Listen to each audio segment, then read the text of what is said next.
What's up, my homies? How you doing? And welcome back to another video. Today I was going to talk about the 2022 Senate elections because I have to talk about the elections and this is the next big one, so let's get to it.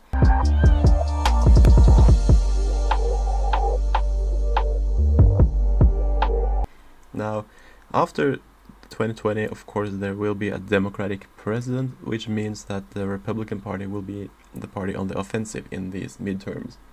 Last time there was a Democratic president, in 2014, Republicans had a net gain of 9 Senate seats, and before that, in 2010, they won 6, or 7 if you count the special election in Massachusetts earlier that year. That was also the same class that will be up in 2022, Senate Class 3. This is probably the class where the Republicans are strongest. Maybe they are almost as strong in Senate Class 2, which was one up during the 2020 2020 presidential election. But I think that this is their strongest class. Now, Republicans currently hold a lot of seats. Democrats control the West Coast, the East Coast, and a few seats here and there. But I'm going to go through every single Senate race and tell you how I would rate it, if it's a toss-up, if it is a likely red, safe red, likely blue, safe blue. So let's get to it. Now, the first one is New Hampshire. Now, New Hampshire has a first-term Democrat named Jane Shaheen. She will be up for re-election. Last time, she narrowly defeated the incumbent Senator Kelly Ayotte by about 1,000 votes, while Trump lost the state by a bit more, I believe just under 3,000. I think that this will be a pure toss-up. And the thing is, Chris Sununu, the current popular Republican governor, might run, and of course he would be the favorite to win that nomination, and he would have the support of the Trump base and of course of the regular conservatives. He is very popular. He has won re-elections by quite big margins. So yes, it is a popular former governor that is currently holding the seat. If Sununu runs, I'll say it's a toss-up, maybe even a lean red. But I'm not going to put it in the lean red because I think that Maggie Hassan also has a strong standing in New Hampshire. The next one is Vermont. Now, talk about Phil Scott running. I do really not see that seat flipping no matter what. Patrick Leahy is very old. He should retire by all means, but it's going to be a safe Democratic state. Same thing in Connecticut. There's just no Republicans that can challenge that. New York, same, safe Democratic. Even if Alexandria Ocasio-Cortez runs and if she somehow won the nomination, it would stay safe Democratic. Now, going to Pennsylvania. Pennsylvania is currently held by Pat Toomey. Now, he is a Republican senator who has been there since he was elected in 2010. He won both times by quite narrow margins, but he is retiring this time around. So what will the Republicans need to do to keep that seat? Well, they will need to nominate someone who can win in enough of the suburbs and of course keep the Trump voters in the rural areas. Now, Toomey did much better in the suburbs than Trump, but he also did poor in the rural areas. Since it is probably a Republican wave year, they can win with someone else than Toomey.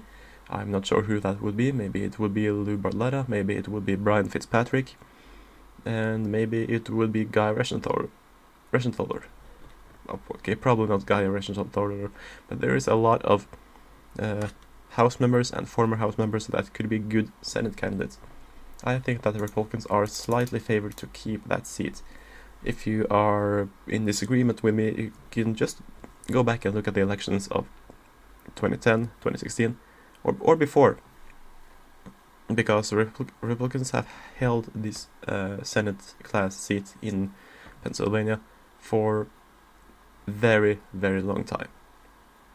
So yeah, when it comes to Ohio, Rob Portman, it has been talked about Rob Portman retiring, just like Pat Toomey. If Rob Portman retires, I still think that it is going to be a likely Republican seat, because Now the state of Ohio has voted for Trump by 8% twice. With Portman, it would be safe. He's a great candidate, great senator, not the most pro-Trump voice in the Senate. But I think that Republicans in Ohio could easily keep that seat without him. There are other candidates. Jim Jordan probably will not run, but there are definitely other options to bring in. Now, going to Indiana. Todd Young going to win that easily, even if he is primaried by someone who is more of a Trumper.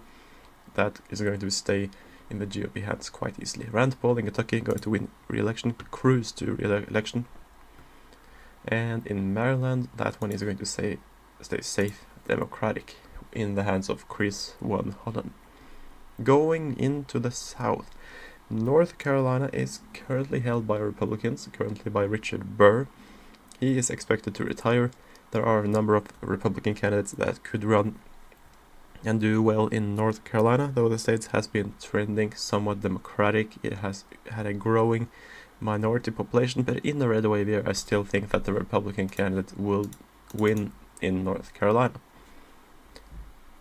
I just don't know who that person would be. Tim Scott should win in South Carolina without any trouble. In Florida, I believe that Marco Rubio would pull it off. There is no sign that he will retire. He's still young. He is popular in the Cuban communities. He is a bit stronger in the suburbs than what Trump is. So he would probably win by a likely margin because it is a red wave year. He would probably win if it was a blue wave year as well, because he is a quite strong candidate in that Cuban community. Now going to Georgia, this of course for some reason includes the special election. That already is going to be, I'm counting this as the Purdue or now Ossoff seat, which is regardless going to be Democratic. The seat held by Raphael Warnock, he just came in. It is too early to say what kind of senator he will be, but in a red wave year where Trump is a bit more forgotten, where he is not on the ballot and does not drive the turnout up in the Democratic side, I do believe that the Republicans are on the edge of taking back that seat. Now, there are a few reasons. Trump is really one of the biggest obstacles for Republicans in the suburbs. He has been a quite divisive figure, but I still believe that it could be won by a Republican. You know, Johnny Isakson, who held this seat for a number of years, he won easily every time. He cruised to re-election and there was no stopping him. So with the right candidate, which is certainly not Kelly Loeffler and probably not David Perdue either, with the right candidate, Republicans can take back that seat and hold it. But for how long? Because the state is trending blue. Alabama, Richard Shelby will win easily. He might retire, he's old, and if he should choose to retire, I still think that it would be a safe Republican seat. Now, Louisiana and Arkansas and Oklahoma, there is just no question John Kennedy is going to win, as is James Lankford, and so on and so on. The Kansas seat will also be very safe because Jerry Moran is very popular in Kansas. He will not be taken down by anyone there. In Missouri, we have Roy Blunt, who is sort of a establishment figure who is not very popular. I don't see the Democrats winning, especially not in a red wave year, so I'm going to keep it safe. Though they might, and there probably will be a pro-Trump challenger that could really make him have a run for his money. Going to Illinois. Illinois, that seat is currently occupied by Tammy Duckworth. It was the Obama seat. It has also been held by a few Republicans through the years. People like Mark Kirk. And this is a seat which Republicans have consistently been able to win in red wave years. In 2010, in 1998. They have consistently managed to flip this seat. In 1998, they defeated an incumbent Democrat. In 2010, they managed to defeat the person who Obama had wanted to succeed him. And I believe that Tammy Duckworth has the edge, but I'm going to put it as a likely Democratic seat right now. Going to Iowa, Chuck Grassley is old. He is very, very old, and he probably should retire. If he decided not to retire, I would expect the seat to be very safe. I would expect it to be a safe Republican seat. However, I believe that he might retire, and there will have to be a new candidate, someone younger, certainly, and I'm just going to put it in likely. Yes, I believe that it will stay Republican. Going to Wisconsin. Wisconsin has Ron Johnson. I believe that there has been talk about him retiring. He has won before, but actually quite good margins. He has been winning with 3 or 4 percentage points during his last Senate elections in 2020 and 2016.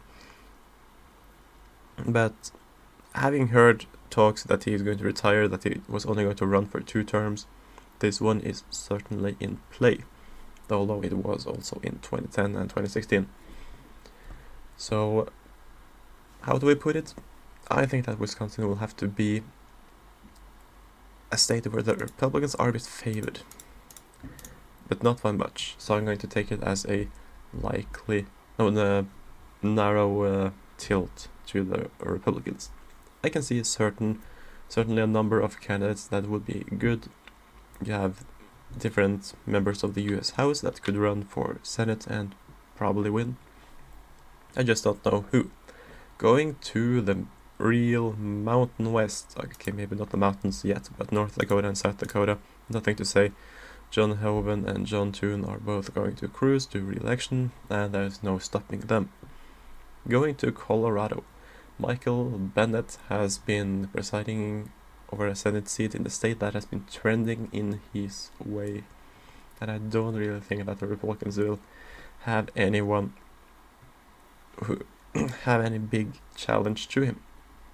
Cory Gardner, he was sort of the biggest and most important Republican voice from Colorado, but simply because it is a red wave year and that the Republicans have been quite close to winning there in the past and Trump is no longer president, I'm going to put it as a likely Democratic state. Utah and Idaho in the Mountain West, boring, nothing to talk about there, they are just going to stay Republican.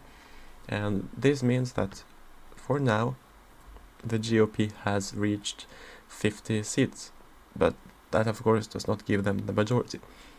The Democrats will win Washington, Oregon and California, as well as Hawaii, giving them 46 seats. And in the remaining states, well, we can start with the state of Nevada. Catherine Cortez Masto is a first-term senator. That seat was almost impossible for Republicans to win for a number of years when Harry Reid held it. But Harry Reid does no longer hold it. He retired in 2016, so Republicans have a very good shot. The raw vote total for the presidential candidates in Nevada in 2020 were, for both candidates, much higher than for the candidates in 2016. So the raw vote is there, the votes are there.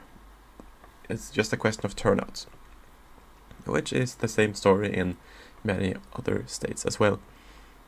Can Republicans win? They certainly can. Are they favored to win? No idea. I'm going to put it as a toss-up, just like New Hampshire. But this is definitely a state where Republicans can make a major comeback. In Arizona, you have Mark Kelly, who is a popular astronaut, moderate Democrat, moderate but very pro-gun control. Do I think that he can win? He certainly can win. It all depends on who the Republicans nominate. I think it has to be someone Maricopa-based. It could be David Schweikert, it could be Andy Biggs, Debbie Lesko. Hard to say, because I do believe that a big part of McSally's loss was that she did not have this Maricopa County home identity. She did lose by a bigger margin than Trump. Trump lost very narrowly. McSally lost by a bigger margin. But again, she was not very popular in the state of Arizona. In the end, I do believe that turnout is everything, and in a red wave year, Republicans are favored. They will have higher turnout, slightly higher turnout, and be able to flip this seat.